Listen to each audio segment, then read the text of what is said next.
ہے, اپنے کھانے ہیں, اپنا کلچر ہے, اپنی سوچ ہے, اپنی کنوینئنس اور کمفرٹ زون ہے. تو سوال یہاں پہ میں آپ سے بھی کرتا ہوں, اپنے آپ سے بھی ہمیشہ کرتا تھا, اور جب بھی ایک قصہ میں نے کہیں بھی بیان کیا تو میں نے یہ ضرور لوگوں سے سوال کیا کہ کیا سلمان فارسی رضی اللہ عنہ کو یہ سارے کمفرٹس چھوڑنے چاہیے تھے یا نہیں. ان کے والد صاحب علاقے کے سب سے بڑے تھے, سب سے روب تھا, روب دبدبا تھا, پیسہ تھا, پاور تھی, اور سب سے بڑی بات ہے دین پر بھی حکومت تھی.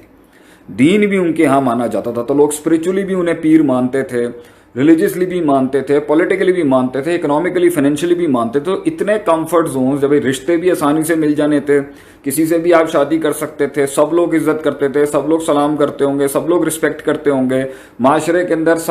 ہر بندہ اگر کوئی سیاسی لحاظ سے جھگڑا کرنا چاہے تو دین کے لوگوں سے تو بڑے بڑے سیاسی لوگ بھی جھگڑا نہیں کرتے, کیونکہ ایک اثر رسوخ ہوتا ہے نا, لوگ انفلوئنس ہوتے ہیں, لوگ پیار کرتے ہیں دینداروں سے, عقیدت ہوتی ہے ان کی.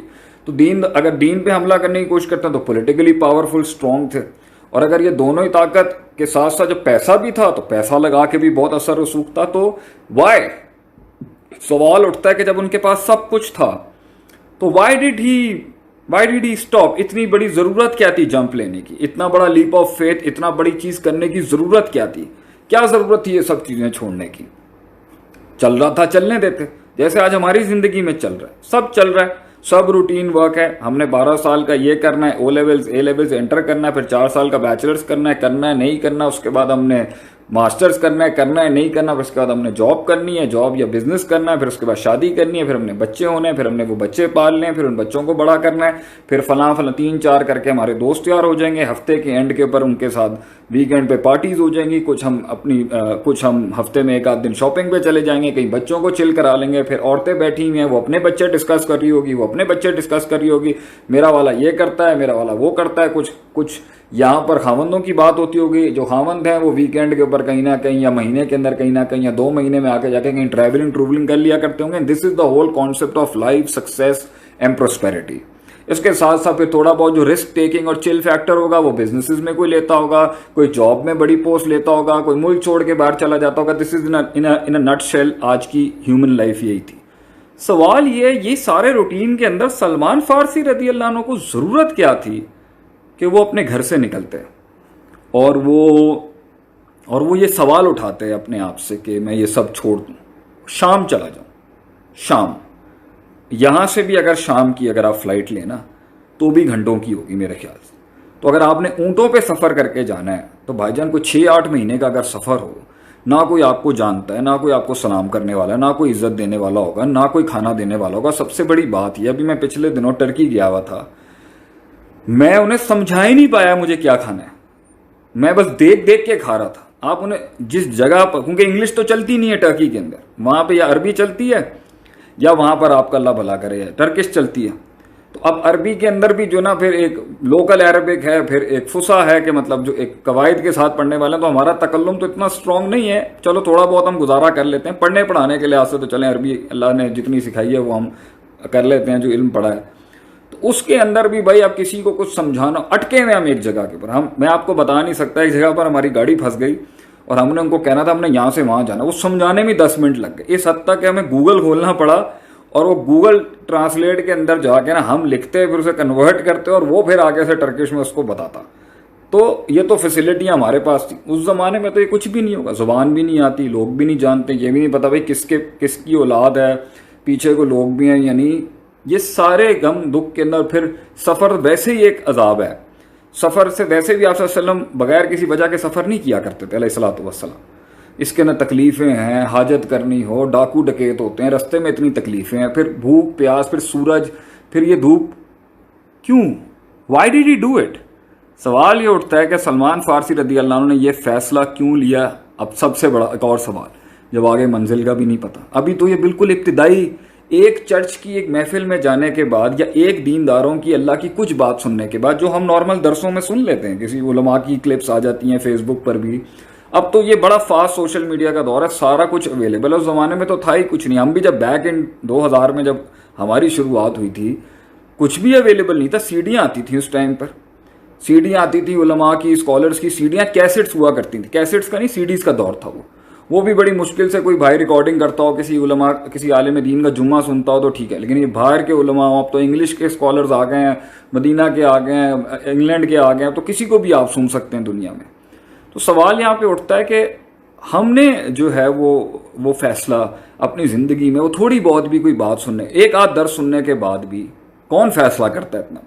یہ تو گھنٹوں گھنٹوں کی محنت کرتے ہیں، لوگوں پہ پالشنگ کرتے ہیں، تو تب وہ فیصلہ کرتے ہیں کہ چل بھائی میں زندگی میں تھوڑا چینج لے آتا ہوں، نماز شروع کر دیتا ہوں، تھوڑا بہت تقوی پرہیزگاری، حقوق وغیرہ یہ سن کے، لباس اور ڈھنگ اور بات کرنے کا سلیقہ، اسکار وغیرہ یہ ہم ٹھیک کرنے کی سوچتے ہیں، ہم بڑی ورکنگ کرتے ہیں. اور اس پر بھی ہماری سوچ یہ نہیں ہوتی کہ ہم کوئی عالم بنیں گے یا ہم کوئی اسکالسٹک جورسپروڈنس سیکھیں گے. وہ تو ہمارا ایک گڈ پروڈکٹیو مسلم والا یہ ایسپیکٹ ہوتا ہے کہ چلو یار نیک مسلمان ہی بن جائے، بڑی بات ہے. تو زیادہ تر تو یہ 40 45 50 کے بعد جا کے لوگ سوچتے ہیں، ریٹائرمنٹ کے بعد، مطلب جوانی کی ایج کے اندر. وائی گڈ ایک جوان جس کو آج انٹرنیٹ پہ سب کچھ اویلیبل ہے، جس کو ساری تفریحاں شغل اویلیبل ہیں، 1 منٹ 1 کلک سٹاپ کے اوپر ساری شغل موجود ہے، انہوں نے ہماری یوتھ کو اور ہمارے سسٹم کو شر اس طریقے سے پیکیج میں دیا ہوا کہ آپ بٹن دبائیں، کلک دبائیں، کام شروع.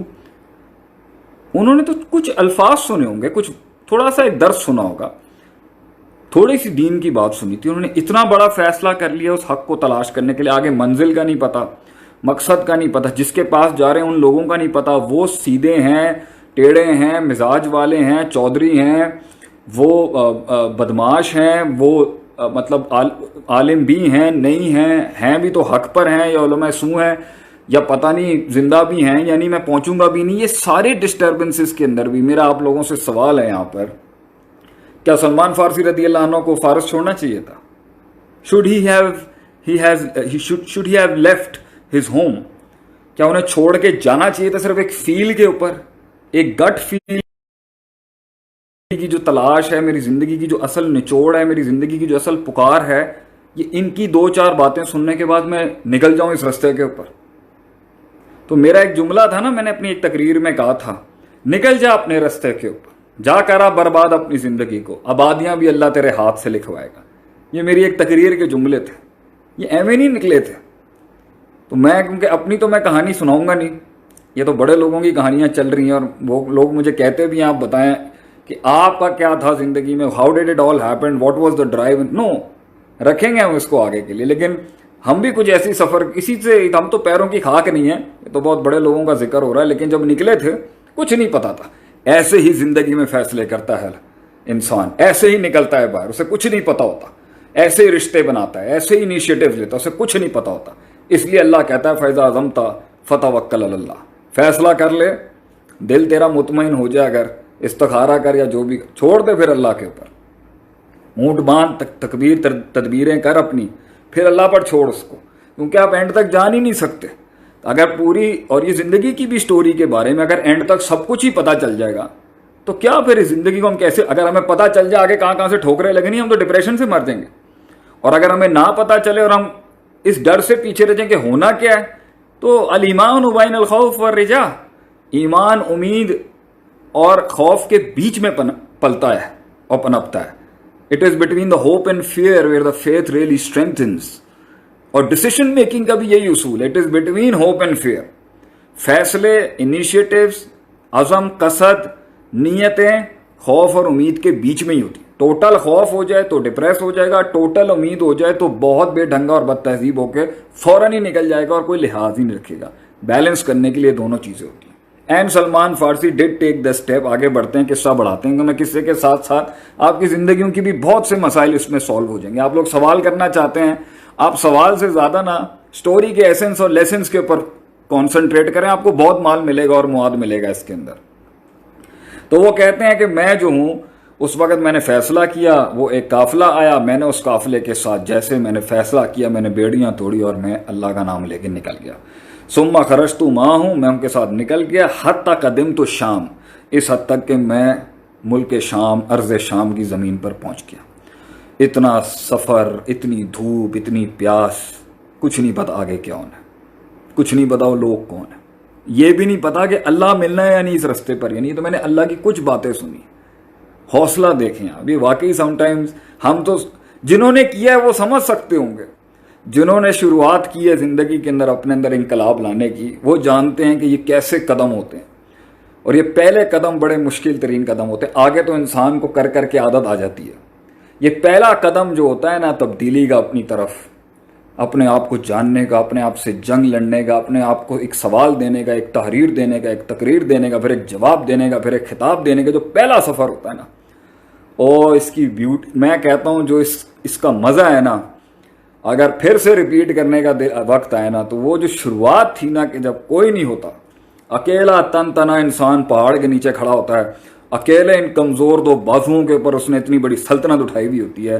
لوگ ہنس رہے ہوں گے، مطلب لوگ کیا ہنس رہے ہوں گے، اپنا آپ ہی اپنے پہ ہنس رہا ہوگا، اپنا آپ انسان کو کہہ رہا ہوگا کہ پاگل ہو گیا تو، تیرا دماغ سٹک گیا ہے، what the hell are you thinking of doing this thing. وہ کرو نا جو کنوینئنس ہے، وہ کرو نا جو بنا ہے، وہ کرو نا جو باپ کا بزنس ہے، سب کچھ سیٹلڈ ہے، وہ جانے کی کیا ضرورت. میں ایک دفعہ اپنے ایک شاگرد کو لے کے گیا اپنے والد صاحب کے بزنس کے اس جگہ کے اوپر. تو میں نے اس کو نا، بہت لوگ اصرار کرتے تھے کہ میں اس لائف سے کٹ گیا، میں پڑھنے پڑھانے میں چلا گیا، گاؤں دیہاتوں میں پڑھتا رہا، اس جگہ اس جگہ مارے کھاتا رہا، علم پڑھتا رہا، اکیلا تنہائیاں کاٹتا رہا. تو کسی نے مجھے ایک دن ویسے ہی بول دیا، آتے پہ آپ تو ہمیں نا ایسے اجبک سے ہی لگتے ہیں، ایویں فارغ سے لگتے ہیں. میں ویسے ہی اس کو لے کے گیا اپنے والد صاحب کی جو ہے جو میری کمپنی ہے ان کی لے کے گیا، اور میں نے نا اس کو وہاں پر گودام دکھایا اپنے والد کے، اور امپورٹ کا کتنی بڑا ہمارے پاس ایجنسی اور ڈسٹریبیوٹر. میں نے اس کو بولا، میں نے کہا یہ دیکھ، مجھے صرف بیٹھ کے یہاں چیک کاٹنا ہے اور بیٹھ کے یہاں کھانا کھانے ہیں، میرے ملازموں نے سارا کام کرنا ہے، مجھے تو ضرورت ہی نہیں ہے کہ میں کوئی محنت کروں، میرے تو پلیٹ میں ملی ہوئی ہیں ساری چیزیں. 35-40 سال پرانی ہمارے بزنس کی ساکھ ہے. میں پاگل ہوں جو گھر سے نکلا ہوں یہ سب چھوڑ کے. مجھے کسی ایویں نے کاٹ لیا ہے جو میں نکلا ہوں یہ سب کو چھوڑ کے. لوگ تو ترستے ہیں، ان کے پاس پیسہ ہوتا ہے لیکن لائن نہیں ہوتی ان کے پاس کہ جی لائن بتا دیں کوئی، ہم پیسہ انویسٹ کر دیں. تو پھر جاتے ہیں اسٹاک ایکسچینجوں میں جا کے پیسہ لگاتے ہیں. تو ہمارے پاس تو 5-5 6-6 ایجنسیاں ہیں یہ فلٹریشن یونٹس کی اور اسپیئر پارٹس کی ہمارے والد کے پاس. تو ہم تو جب آئے تھے باہر، ہمارے پاس تو ہماری باپ کی محنت بنی بنائی تیار بیٹھی ہوئی ہے سامنے، بلکہ ہم تو اسے کرنے کے موڈ میں تھے اور پتہ نہیں کیا کیا ان کے خواب تھے. تو پھر میں نے اس کو سمجھایا کہ میں نے کہا بھائی یہ وہ چیز ہے جو آپ نہیں سمجھ سکتے، یہ جس کو لگ جائے نا یہ پھر محل چھڑوا دیتی ہے آدمی کے، یہ درویش بناتی ہے اس کو، یہ باہر نکالتی ہے اس کو وہاں سے حق کی تلاش جو ہوتی ہے. یہ آپ ہمیں عجبو کہیں، ایویں کہیں فارغ سا ہے، ایویں ٹائم ویسٹ کر رہا ہے، فیم کا بھوکا ہے، شہرت کا بھوکا ہے، اور جو ہے نا یہ نام بنانے کے بھوکے ہیں. واہ جی واہ. انہیں کیا پتا کہ جتنی ٹینشنیں نام بننے کے بعد ہوتی ہیں گمنامی میں اتنی نہیں ہوتی. زیادہ ٹینشنیں ہوتی ہیں جب انسان مشہور ہوتا ہے. ایک زمانہ تھا ہم کھل کے لیکچر دے دیا کرتے تھے، اب ہماری ایک ایک بات دیکھ رہے ہوں گے لوگ، بیٹھے ہوں گے نکتہ چینی کرنے کے لیے، جی ایک غلطی نکلے شیخ عاطف کی اور وہیں کاٹی لگا دیں اس کے اوپر. تو یہ بھائی جان یہ تو آگ کا سفر ہے. جیسے ہمارے ایک شیخ حافظ مسعود عالم صاحب کہتے تھے کہ یہ آگ کا سفر ہے، یہ اس میں تو کوئلے ہیں اس رستے کے اندر، تو مارے کھانی ہوتی. تو اپنے خواب پہ چلنے کے لیے جو ابتدا ہوتی ہے نا پتہ ہی کچھ نہیں ہوتا، اور آپ جو چھوڑ رہے ہوتے ہیں نا وہ غم، اور جہاں آپ جا رہے ہوتے ہیں اس میں جو گرے ایریا ہوتا ہے بلیک اینڈ وائٹ سے نکلنے، واللہ اس کا درد جو ہے نا صرف وہ جانتا ہے جس نے زندگی میں فیصلے کیے، اس نے رسک لیا ہے لائف کے اندر، جس نے اپنے من کی آواز سنی. وہ کہتے ہیں نا اپنے من میں ڈوب کے پا جا سراغ زندگی، اپنے من میں ڈوب کے پا جا سراغ زندگی، تو میرا نہیں بنتا نہ بن، اپنا تو بن.